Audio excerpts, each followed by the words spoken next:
Magandang gabi po sa inyo. Ako si Jasmine at ito ang ating podcast. Ngayon, pag-uusapan natin ang pinakamahalagang issue na ang apekto ng climate change at matinding baha sa maralitang tagalungsod o kaya sa naturalismong pananalig. Bago tayo magsimula, narito ang ating mga kasama na si Riza at si JE. Okay, and para sa unang tanong, ano ang climate change? Ano ang climate change, Riza? For me, syempre yung climate change. Ito yung madalas na pagbabago nung klima natin. Syempre, ito yung, kunyari, yung biglaang init, biglang ulan, yung ganon. Kasi syempre, di ba, hindi naman magkakaroon ng climate change, kundi naman dahil sa ating mga tao. Na nagdudu yung pinakasanhi nitong climate change is yung sa pollution at sa mga pabrika, di ba? So, sa madaling salita, yung climate change is ito yung ah pagbabago natin, yung tas na pagbagyo, tas na ulan. Yon, salamat. Sa'yo naman, JE. Batay sa aking pag-aaral, ang climate change ay ang pangmatagalang pagbabago ng klima at panahon ng mundo na pinalala ng polusyon at pagkasira ng kalikasan. Kung ito naman ay epekto sa ating pang-araw-araw na buhay, nararamdaman natin ito sa sobrang init ng panahon, biglaang pag-ulan, at may bagyong malalakasan na nakakaabala sa ating pagpasok sa trabaho, pag-aaral at pag-impresyo ng ating pagkain. Okay, salamat. Sa susunod naman na tanong, ano naman ang epekto nito sa pang-araw-araw na buhay? Sa'yo, Riza? Yun nga, nabanggit ni Jane A, di ba? Doon pa lang sa nabanggit niya na nakakaapekto nga, lalo na sa student. So, kunyari, madalas na pagulang, madalas na bagyo, nagkakaroon ng suspension. So, gano'n. Yung, yung sa maralitang ano naman, komunidad, naapektuhan sila nito kasi, di ba, uh, shelter nila is nasa mababang lugar. Kaya sa tabing ilog. Pwedeng yung nila is hindi patay, yung dahil na pagbaha is na some of them is ng kabahay. Salamat. Sa'yo naman, JE. Dadagdag ko lang sa mga sinabi ko kanina. Dahil sa climate change, pagbabago-bago ng klima, may mga residente tayong nakatira sa malalapit na ilog, matataas na lugar. Dahil sa pagbugso ng maraming bagyo, imbis na ipagawa nila yung bahay nila, mas inihahanda nila yung sarili nila sa mga bagyong ito. Kaya makikita natin na hindi sila nakakangat sa buhay, ganon. And mas itinutuon nila yung pansin nila sa kanilang kaligtasan kaysa sa pag-angat nila sa status nila sa buhay. Tama yun. Diba? Yun tulad nga din sa, diba yung mga nakukuha din sa sakit doon, tulad na lang ng dengue, leptospirosis, diba? Kaya talagang sobrang naaapektuhan yung pang-araw-araw na gawain ng mga nakatira sa maralitang komunidad. Tama yung mga inyong mga sinabi.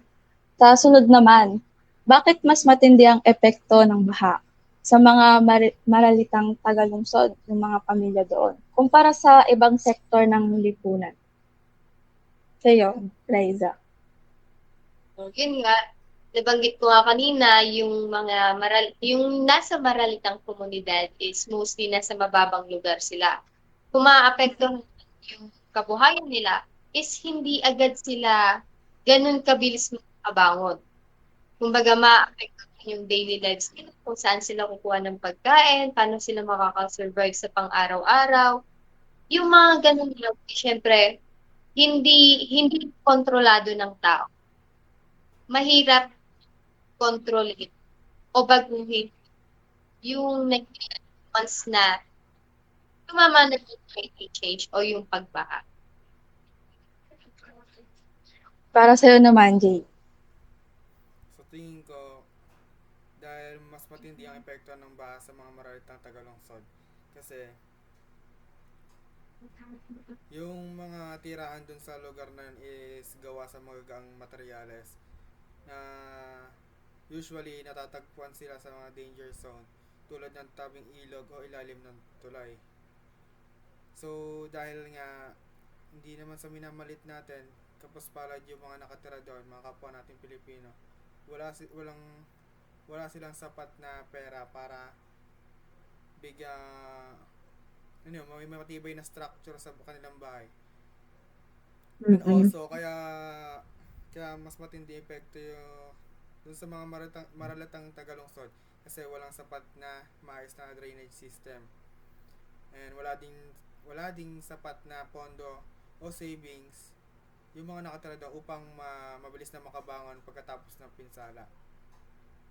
Ayun, tulad ng sinabi ko nung una, imbis na gamitin nila sa kanila pang araw-araw, nagagamit nila sa mga napinsala ng climate change o mga baha, ganun.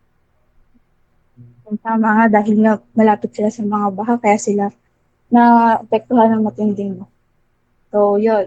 Sa sunod naman, ano-ano ang karaniwang suliranin na nasa ng maralitang pamilya tuwing may matinding pagbaha? Liza. Siyempre, yun dahil nga doon sa pagbaha, sobrang daming suliranin na kinakaharap na sa maralitang komunidad. Yung una na doon, siyempre yung pagkawala ng bahay. Kasi nga, di ba, sabi ni J.E. na is, kumbaga walang sapat na budget para matibay. Yun nga, mawalan din ng mga ari-arian. Minsan, mawalan din ng hanap buhay. Tulad na lang yung sa mga magsasaka. Diba, once na nagtuyo, parang hirap na crisis na para sa kanila. Siyempre, dahil bukod sa yun na lang hanap buhay nila, sila yung nagsusupply sa atin ng bigas. And siyempre sila nakuha ng kain nila sa araw. And sometimes naman sa wala ng mahal na. Siyempre, hindi mo naman masabi, pinali na lang, sobrang lakas ng ulan. Tapos yung bahay nyo, tabi ng yung landslide. Diba? Kasi ngayon sa social media, mostly ganun yung mga problem Dahil din sa climate change, baka, siyempre, malakas ulan, bagyo, nagkakaroon ng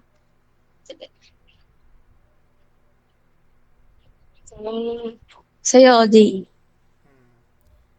Halos nasabi na din naman ni Rai sa lahat ng magiging suliranin ng mga maralitang pamilya tuwing may baha. Magdadagdag lang ako ng konti. Sa akin palagay, ang karaniwang suliranin na naranasan nila is yung shortage ng mga resources, lalo na yung tubig, pagkain at maayos na evacuation center. Dahil hindi lang naman isa o dalawang pamilya yung nasasalanta, kundi marami. So, limited lang naman yung evacuation center. Kaya nagkakaroon ng aga-agawan. Yun yan, nauubusan sila ng titigilan pa. And also, pag nagkaroon ng baha, back to zero na naman sila. So, ayun, mas lalo silang nahihirapan pag nagkakaroon ng baha. Ayun lang. Salamat. Dito naman sa sunod, ano naman ang maaaring gawin ng mga mamamayan upang mabawasan yung epekto ng baha saka sa climate change? Go, Rice. Siyempre, para sa akin, yung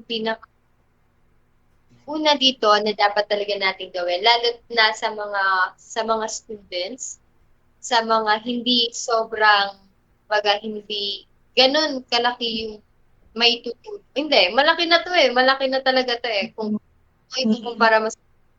Kasi, di ba, lalo na sa school natin, sa LS, di ba may mga program na yung sa pagtatanim, Oh, Sobrang na nun. Siyempre, lalo na sa baha, di ba? Yun. ayan. So, yung pinakauna is talagang dapat marunong tayong magtanim. Kasi ito din yung nakatulong para mas malesen yung na nararating sa climate. And next naman, yung dapat, kasi syempre, diba, yung mga drainage, canal is na, baga, na block, hindi na nakakadalo yung ice, yung tubig or yung baha, tuwa din sa mga basurang ipinatapon.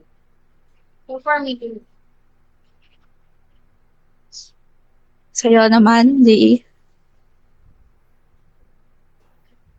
Sa tingin ko as a student, um, maaaring gawin natin laban sa mga gantong scenario is magsimula tayo sa loob ng bahay, ganun, magkaroon tayo ng respeto sa ating kapaligiran.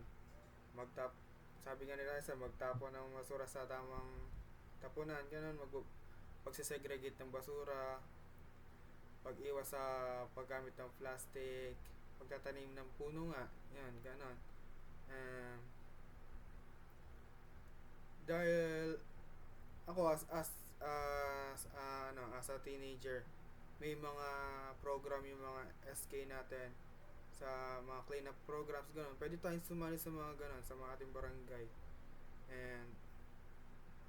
And advice ko lang sa mga mga mamamayan nating nakatira sa mga malalapit sa mga katubigan. Tingin ko yung bis na pag nawala na yung baha, na magstay ulit sila doon, umalis na lang sila doon. Kasi magiging cycle na lang yung mangyayari eh. Ayun lang.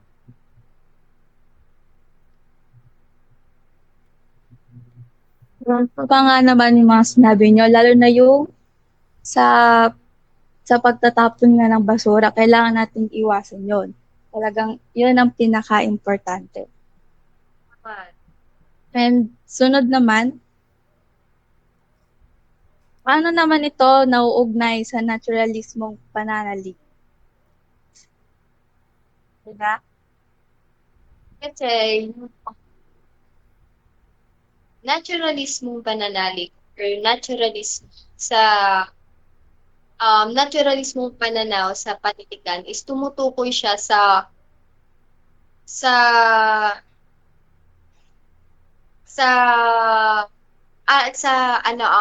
pinapakita nito yung pamumuhay ng tao na iniimpluwensyahan ng kalikasan or ng ating kapaligiran. Kasi lalo na dito sa topic natin na climate change, mas naipakita dito na yung mga tao or lalo na yung mga nasa maralitang komunidad is sila yung direktang naaapektuhan ng pagbabago um, ng klima natin or yung mga natural disaster. Bakit? So dito na sa naturalismong pananaw is pinakita or mas binigyang linaw sa atin na yung kalikasan o yung kapaligiran natin is talagang nakakatulong sa kung paano hinuhubog yung yung pananaw at syempre yung kapalaran ng isang tao base dun sa kanyang karanasan. Yung base dun sa naranasan niya sa mga natural sources, natural disaster rather, tsaka dun sa mga climate change.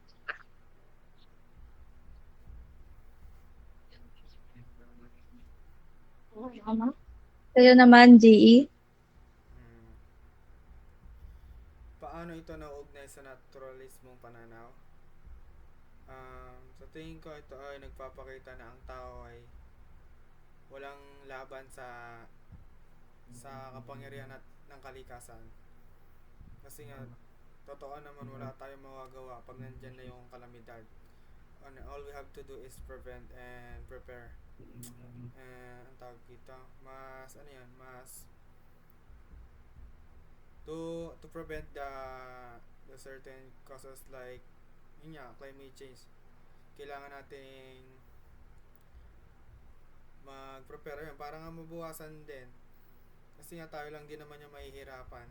And kung i-connect naman natin to sa naturalism, o kaya naturalism pa ano, sa mga ano natin, sa mga yung mga nasasalanta na ipapakita dito na yung mga kapuspalad ay mas lalong nahihirapan sa mga gantong pwersa ng klima.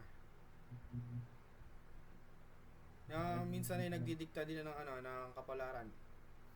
Namamatay, gano'n na nawawala ng pamilya, nasisiraan ng ari-arian. Kaya yung mga mahihirap talaga yung nagiging pinakamalaking biktima na hindi natin may tatanggi. Ayun lang. Yun. Ngayon, ito na yung last question. Ano ang inyong mensahe sa mga manonood sa pangangalaga sa kalikasan, pagtulong sa mga biktima ng kalamidad? Diba? Yun. Sa mga audience namin dyan at sa mga viewers. Wow. Pre. Siguro mag-iiwan ako ng isang quote na, hindi, seryoso. Mag-iiwan ako. Like yung, care to the environment, create a better life. Kumbaga, syempre, sa kalikasan or sa environment natin, doon tayo kumukuha ng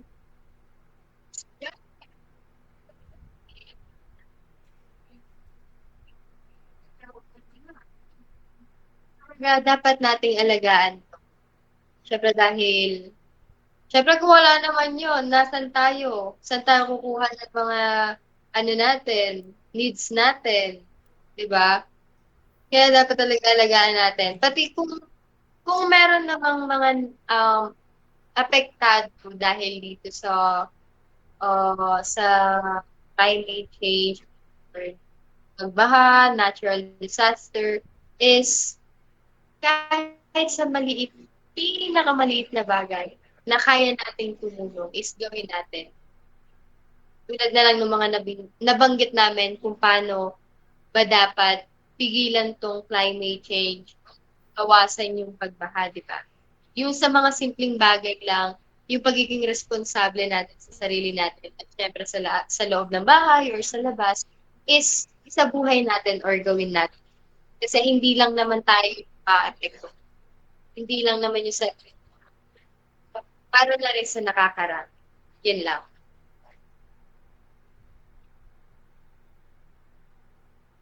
Yun. Para naman sa iyong mensahe, Jay. So halos lahat naman nasabi ni Raisa. And for the audiences, kung nakinig kayo, makukuha niya din yung sagot niyo sa tanong ng aming host. Magdadagdag lang ako na konting paalala din. And also advice. Magkaroon lang tayo ng respeto sa ating sarili. Kahit yun na lang. Kasi pag nagsimula tayo sa ating sarili, susunod na din yon yung respeto na sa ating kapaligiran. And also, ayun, tumayo tayo sa ating hinihigaan and maglinis man lang. Ayun. Huwag tayo, alam nyo, procrastinate. Ayan. Be responsible na lang sa ating mga kalat. And yan.